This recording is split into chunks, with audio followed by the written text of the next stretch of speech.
All right, so over the weekend, the Detroit Tigers, they signed one of their top prospects, Colt Keith, 6-year extension. Reading on MLB trade rumors here, 28.6, a little over $28.6 million is the deal, guarantee. Could max out at $82 million over 9 years. There were 3 club options, 2030, 2031, and 2032.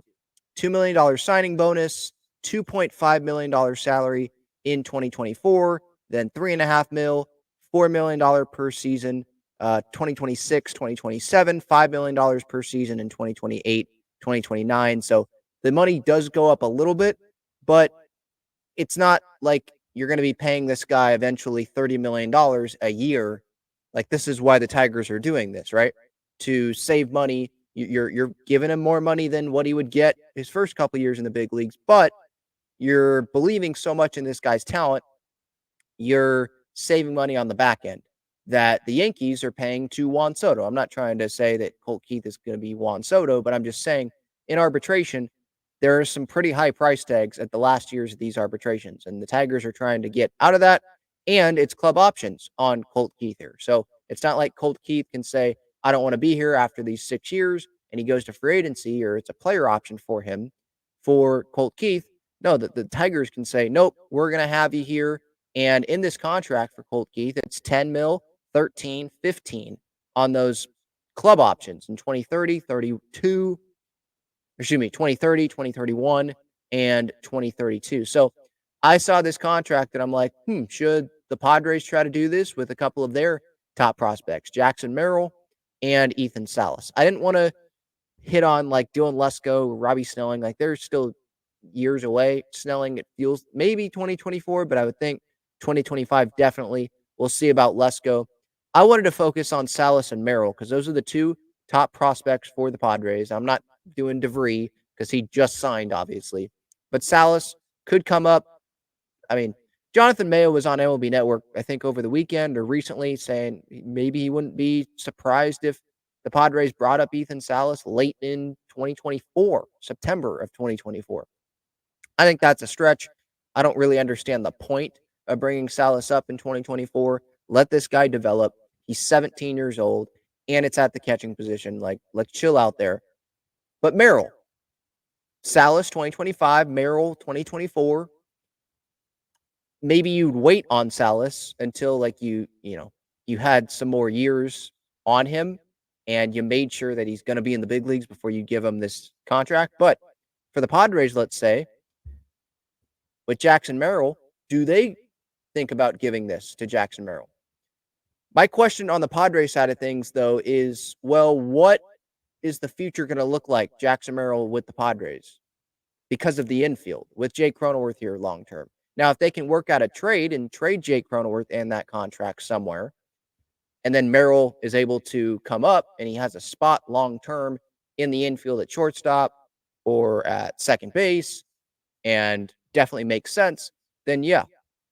Are they going to move Merrill to the outfield and then they'll still give him the contract there with him in the outfield? I think they want Jackson Merrill to be a part of the Padres' future long term. Like, there's no doubt about it. They don't want to trade Jackson Merrill. On the Padres end, I just wonder, do they want to keep the door open to dealing him if Cronenworth, they decide that his best value is at second base? Let's go get a first baseman, second base, have Cronenworth there long-term, Bogarts long-term at shortstop, and Manny Machado long-term at third base, right? You have those 3. Those are locked down. They could decide to have Cronenworth try to put him in the outfield or just pay a bunch of money for him to be a utility guy and not play every day or just hop around to different positions to have other guys get a day off or whatever, have them be a DH. I don't know. But I just that's my one hesitation, I guess. Other than like, let's see if this guy can perform in the big leagues, but it seems like Merrill is talented. And he's one of the top prospects in all of baseball, not just in the Padres farm system, but I think he's a top 10 prospect in all of baseball, according to MLB.com. So I would understand it, but there is a risk there. Like, what if he doesn't perform and it's another contract that you're giving to someone that there are question marks when you give the contract to them, right?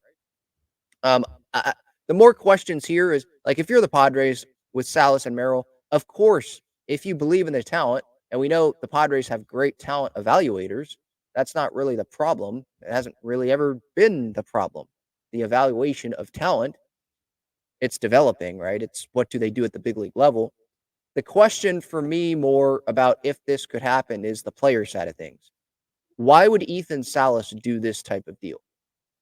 Sure, it's not a guarantee that he works at the big league level, but why would he do this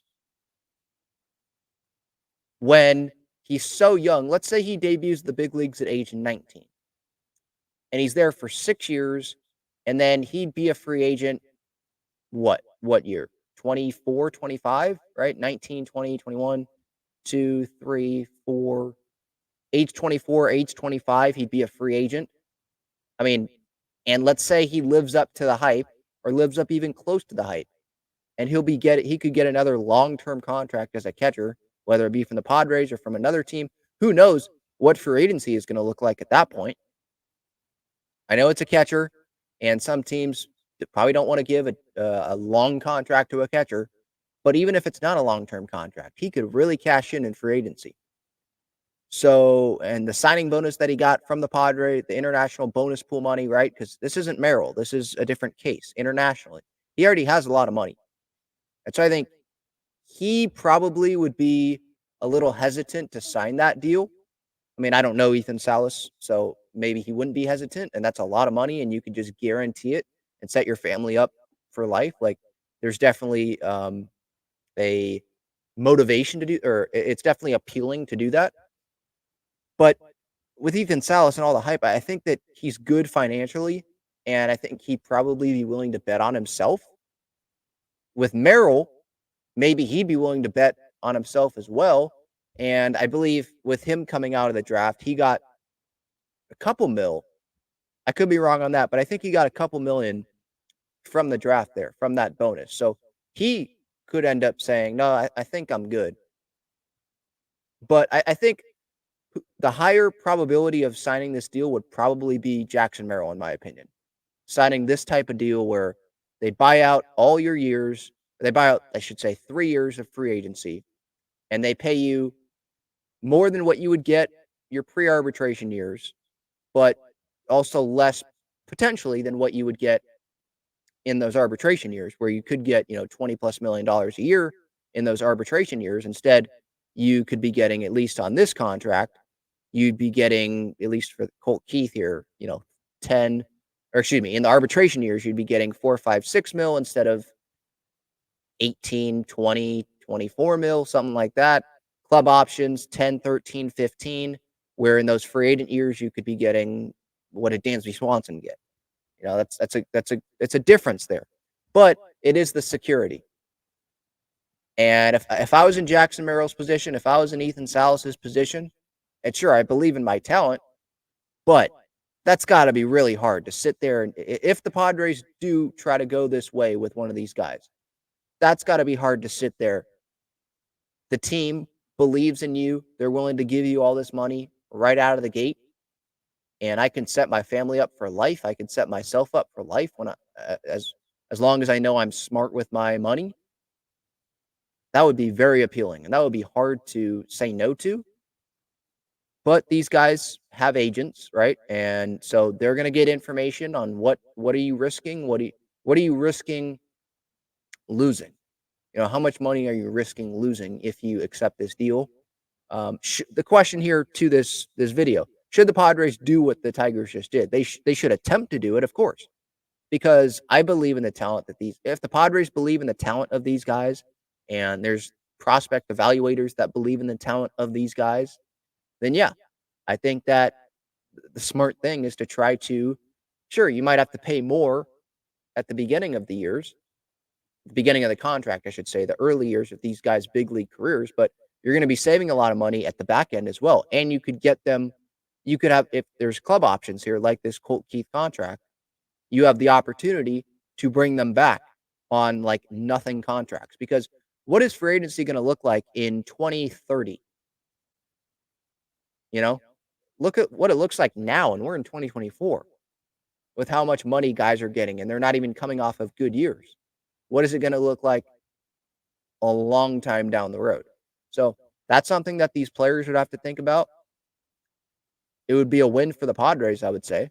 Like if Salas or Merrill sign an extension like this, sure, I would say it's a risk, but this could end up being a huge win for the Padres down the road. So yeah, they should attempt it with Merrill, with Salas. I'm not saying they attempt it now. I'm just saying, yeah, at some point they should attempt it because it's smart. The Brewers just did it with Jackson Chourio. You're taking a risk. I understand that, but from everything I'm reading, things that I'm seeing, when you watch these guys play, you hear what the Padres have to say about these guys. The Padres are good at talent evaluation. They're not a team that's known to suck at talent evaluation. So I'm going to believe what the evaluators say. If the Padres really believe in these guys, I think it's the right thing to try. I just question if these guys would be willing to do that. It would be tempting, but if these guys work out and they believe in themselves, they are sacrificing a lot of money.